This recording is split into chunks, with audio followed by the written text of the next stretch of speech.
Hi, this is Zibby Owens, and you're listening to the award-winning podcast, Moms Don't Have Time to Read Books. I'm also the host of Moms Don't Have Time to Lose Weight, and I'm the editor of the anthology, which you should run out and buy, called Moms Don't Have Time to, a Quarantine Anthology. All proceeds of that book go to COVID-19 vaccine research. And I'm the editor-in-chief of Moms Don't Have Time to Write, a new publication on Medium, and we're accepting submissions, so please send your personal essays there. And if all that isn't enough, you can follow me on Instagram at Zibby Owens, and my website is zibbyowens.com. Okay, now back to this amazing podcast. Pam Jenoff is the author of The Woman with the Blue Star, and she and I had this conversation as part of the Peloton Moms Book Club, which you should definitely check out if you haven't already.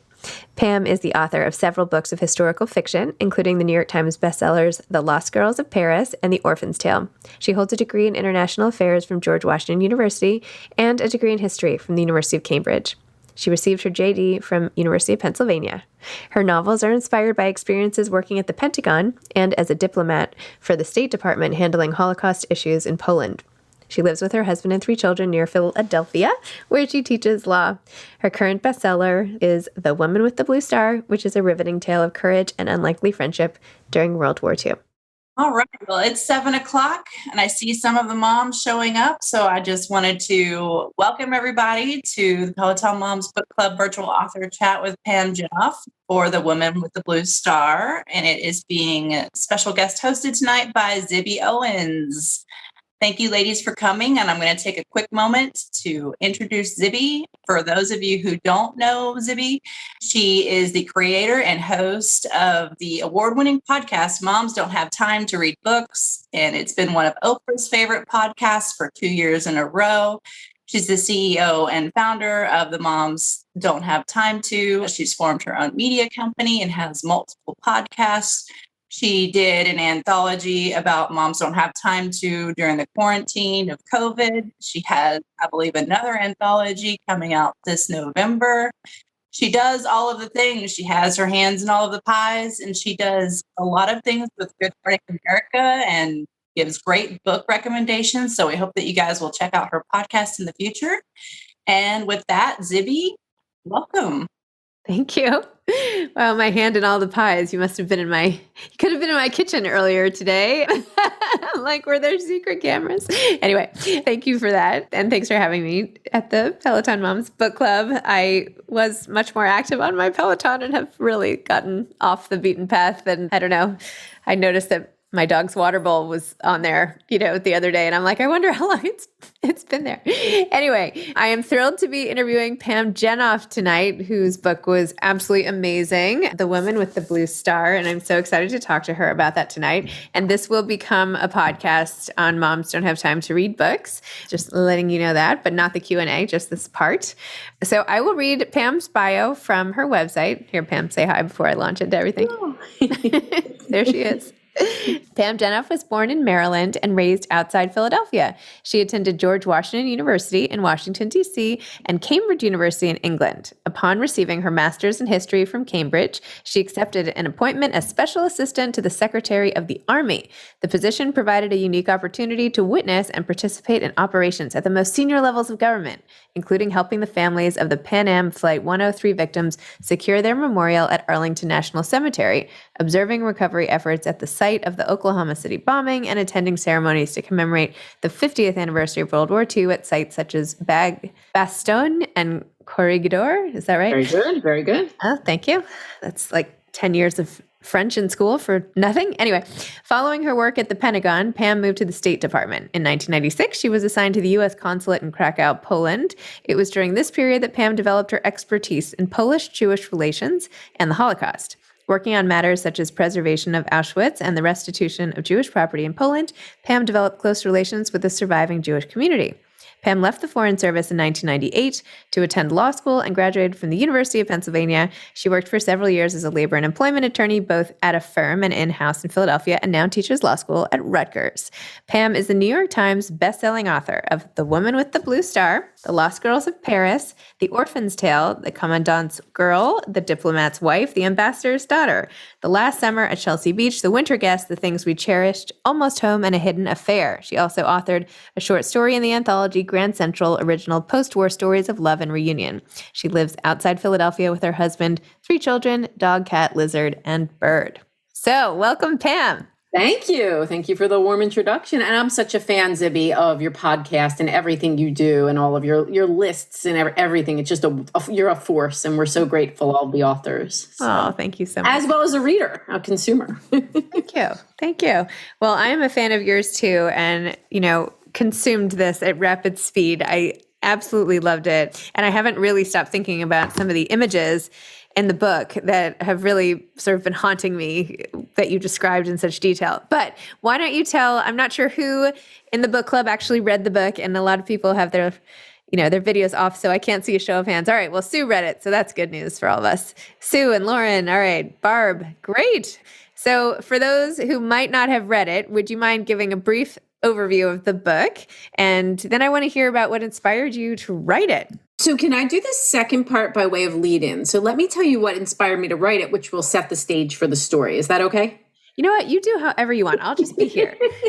So The Woman with the Blue Star came out May 4th. It's my 11th book. And I write a lot of books set around World War II and the Holocaust, material that I've worked with for about 25 years from when I was a diplomat. And I'm happy to say more about that if folks want. But I have a deep love for the era. But the stories I write, they don't come from my personal experiences or even really people that I met. They come from stories that I find when I'm researching, and I'm kind of looking for what am I going to write about next. And so when I'm looking for an idea, I'm looking for the gasp. I'm looking for the moment, because if something will make me gasp after all these years of working with the war, then I'm hopeful I'm onto something that readers will feel the same way about, that will illuminate, that will teach and inspire, that we really haven't heard about before.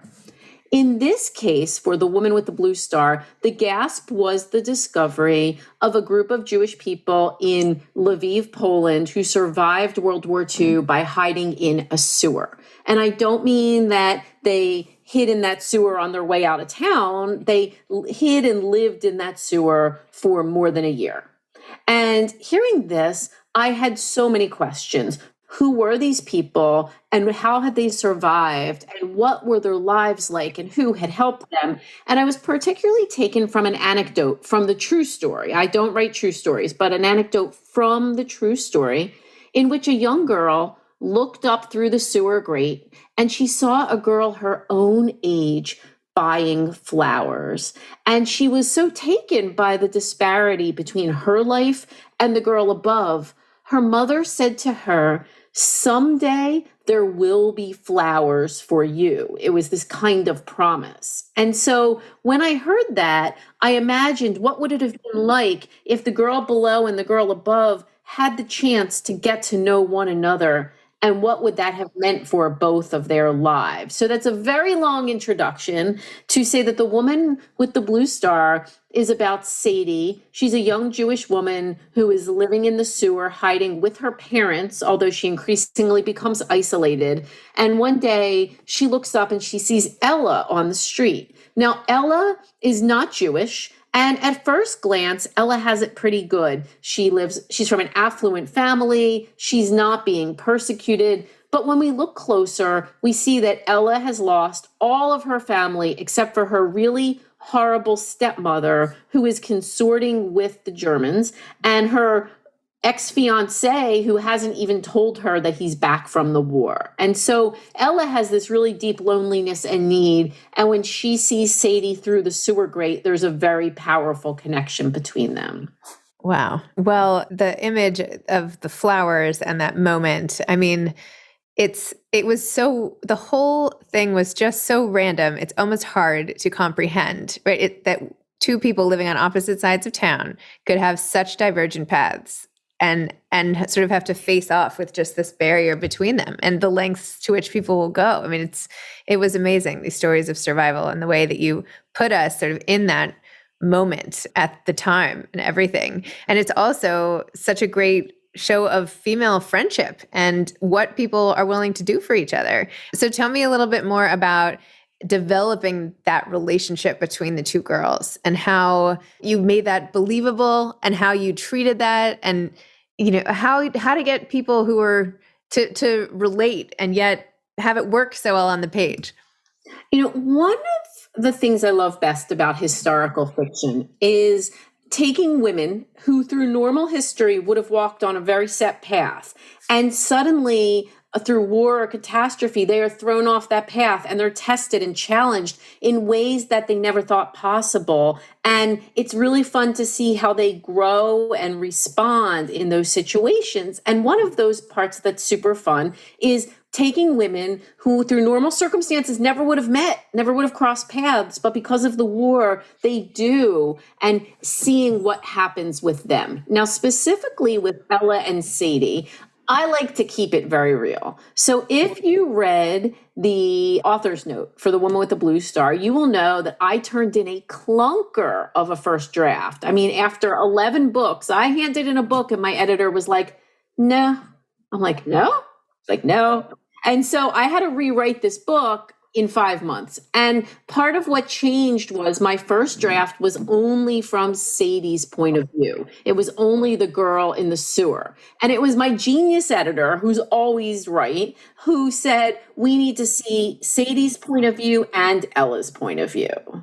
So that's how it kind of evolved. And I wasn't sure. It was difficult to open up to Ella. I know. I loved in your note how you were like, yeah, like we're going to go there. Or you had something funny. You said like, yep, not going to lie. Like, this is really what happened. Oh, it was so true. So true.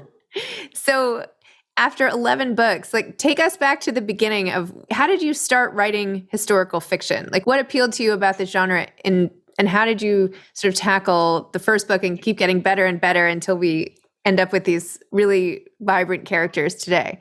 Thank you. So I was one of those little kids who always wanted to be a writer. And it was always novels, like never short stories, never poems. I was like, I'm going to write a book. I'm going to write a book.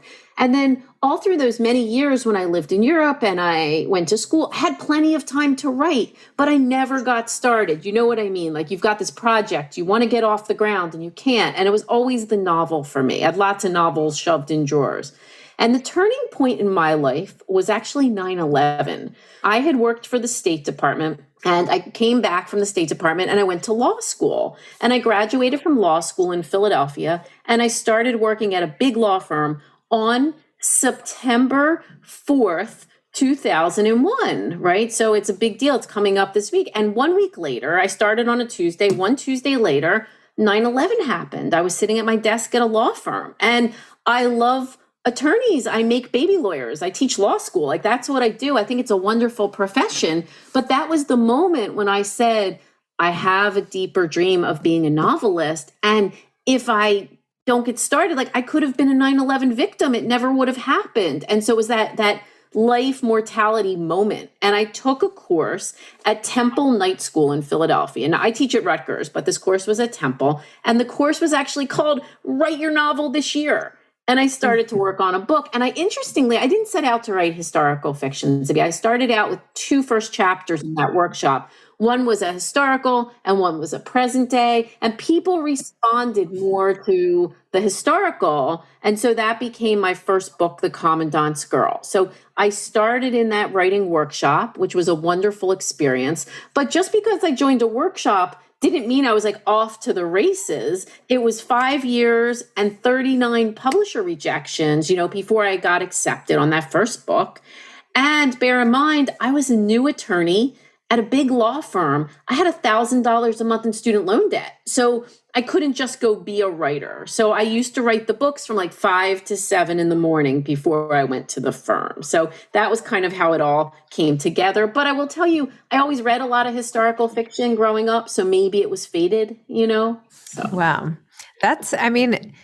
People talk about how crazy it is to work at law firms and how you have no time to yourself. So, that is so all encompassing that the fact that you could do it simultaneously is particularly impressive. So why did you not give up after 48 rejections?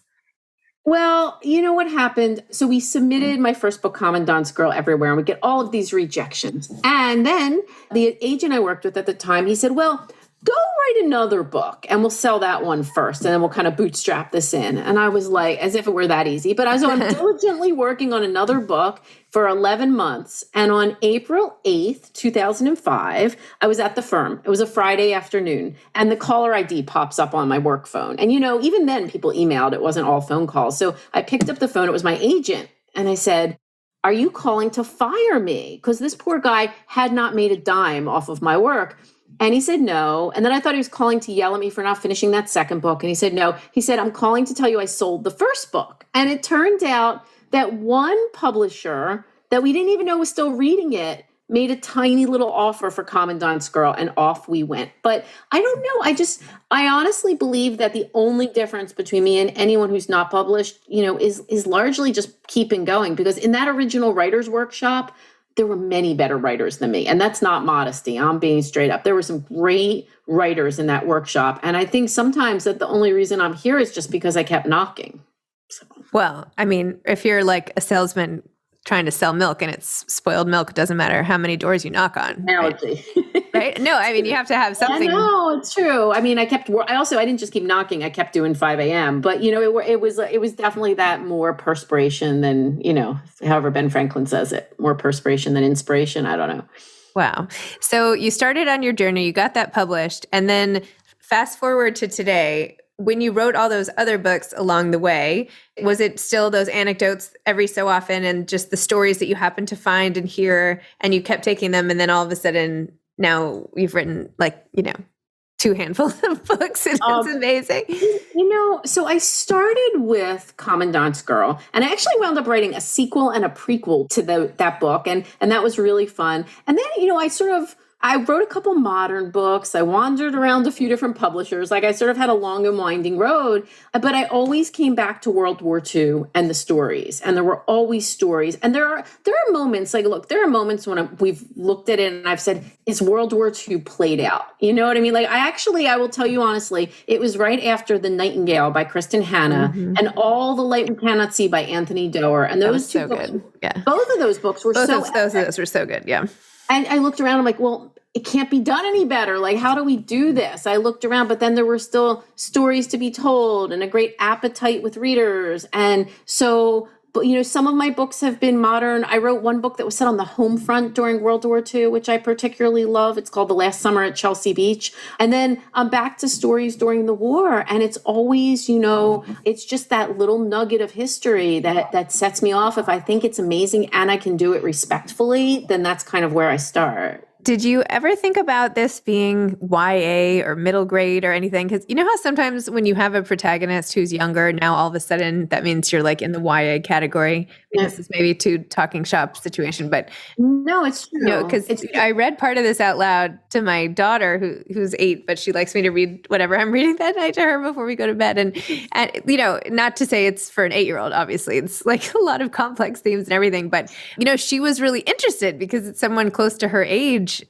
going through something. So I don't know if you would consider it. No, it's a good point. So my favorite books are kids and YA because I think those authors are just deities. 25 years ago, I worked at Borders for a summer and I was like, can I please work in the YA section? I love those books.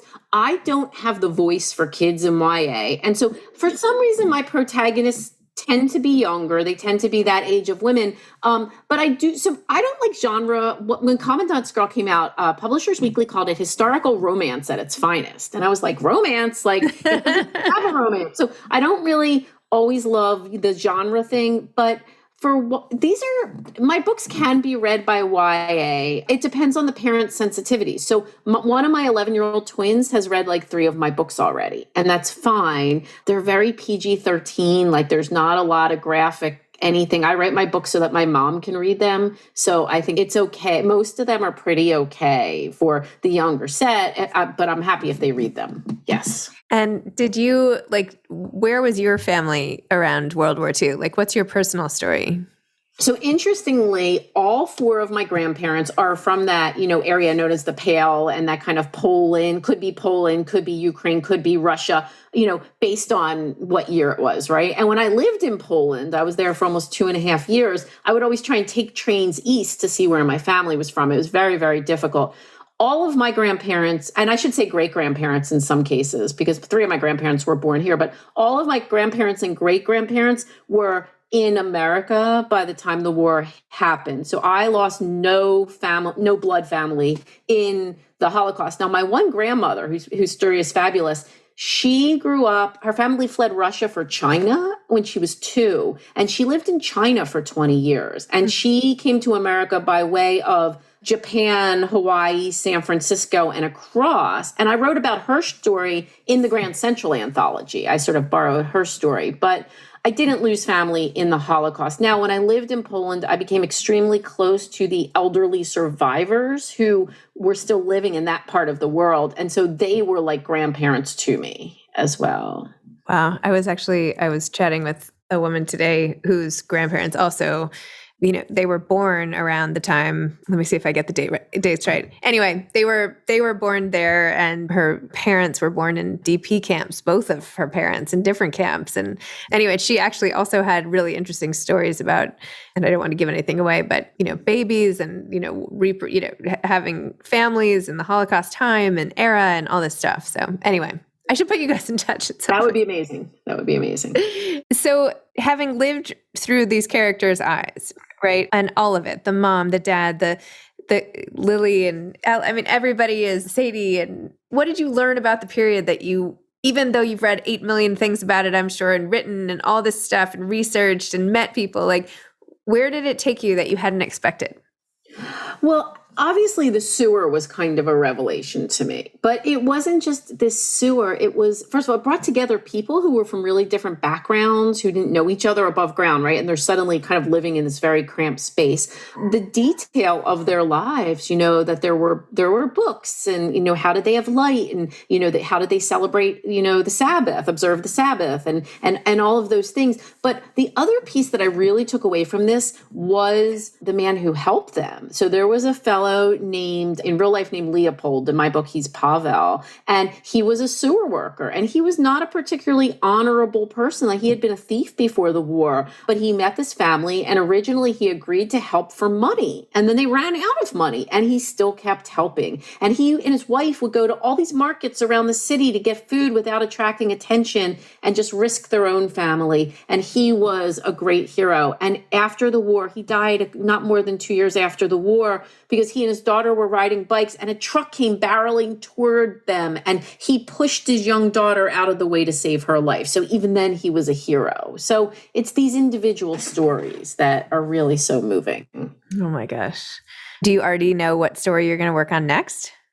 I am working on I'm always working. So here's my rule. I don't let myself start a new book until one is finished, because it's like you can't play with that shiny new toy in the corner until you clean up your toys, right? That's very important. But I never take a break. I'm pretty much right back into it once I've got that idea. So I am working on a book inspired by a true story of the only known train sabotage of a train on the way to Auschwitz. So there was a train going from Belgium to Auschwitz that was sabotaged to try and rescue people. And so that's what I'm looking at fictitiously in my new book. What happened in real life? They did get some people off, but obviously there's great cost. And so my book looks at both the people who were on the train, and again, my characters are fictitious, but it's both people who are on the train and people who were engaged in the sabotage. Well, Rachel in the chat is very excited about this. So it's not going to be out till early 2023. And I'm going to be honest, that sounds really far away to you, and it sounds too close to me. It's close. You have to step up. I'm trying to hustle. I'm hustling. 5 a.m. writing. 5 a.m. writing has become 4 a.m. writing. That's not a place I like to go. Oh my gosh. Yeah. The 4s are tough. Right. It's a crazy difference. I'm telling my kids, like, 5 is awesome, but 4 is terrible. Yeah. It's a fine line. It's a fine line. Did you know the ending of this book before, at the beginning? Because I did not see the ending coming until the end. So let me say this. I'm sure you've heard this. Oh, someone just asked the question in the chat. I did not get that from the chat. That's hilarious. Great minds. Great minds. So here's the thing. You know this probably from other writers. There's these 2 types of writers, the plotters and the pantsers. And the plotters are the dear souls that write everything sequentially, and they make it look nice before they move on. That's not me. I'm a pantser. I write by the seat of my pants. So I throw words at a screen in a random order. It's terrible. But the reason I'm telling you this is I'm never sure if you say, like, did you know at the beginning what the ending is? There isn't really a beginning or ending for me. It kind of all happens at once. So it's very hard for me to go back chronologically and think about what I knew when. I often know an opening scene, and I often have some idea where I wind up at the end. And in between, there's like one or two scenes that I call high moments. And they're little lighthouses that kind of help me get along the way. So I probably knew how the book was going to end roughly, but maybe not who. Got it. Right? Okay. So did you go back and write the prologue later?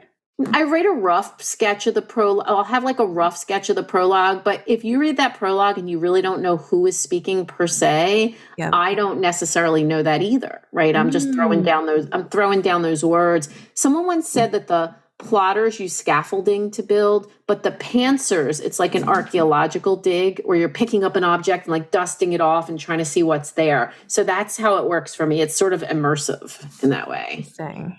I like it. Do you have any advice for aspiring authors? So I do. I think there's kind of three things that are really key. One is discipline, right? And this probably goes to the moms not having time to read, right? So discipline is you know when your best writing time is, and you really have to protect it very zealously, because even after all these years, not my beloved mom or my sainted husband who's downstairs taking care of the puppy and the kids right now, nobody says, why don't you go take some writing time, right? People just don't say that to us in our lives. You have to like, and this is mine. And you have to do that a little bit and be flexible and pivot like we all did with COVID, right? So that's one piece, be disciplined. Second piece, be tenacious. And that goes back to that writing workshop and me knocking on the door for, till it opened, because I think that makes a really huge difference. Even when lots of people said, why don't you give this up? It isn't going anywhere. The last piece is ability to revise. So this is where having been an attorney comes in helpful, because when you're an attorney, people like mark up your work and you have to fix it. And I think as a writer, if you can take that feedback from your editor, your agent, your trusted writers, whoever you're getting feedback from, and make the changes in your own way, because often they don't give you solutions, they only give you problems, and you have to figure out the solution. So think ability to revise. I like it. Excellent. Yeah. Amazing. Well, thanks, Pam, for chatting. We're going to keep chatting with everybody here, but for the podcast portion, I'm going to turn it off and free you from that. So hold on, I'll say goodbye. Thanks for listening to this episode of Moms Don't Have Time to Read Books. Don't forget to follow me on Instagram at Zibby Owens and at Moms Don't Have Time to Read Books. Also sign up for my newsletter at zibbyowens.com and sign up for my virtual book club and meet lots of authors on Zoom every other week. Thanks so much to Steve and Ryan at Texture Sound for the sound editing. And thank you to Morning Moon Productions for providing this fantastic intro and outro music.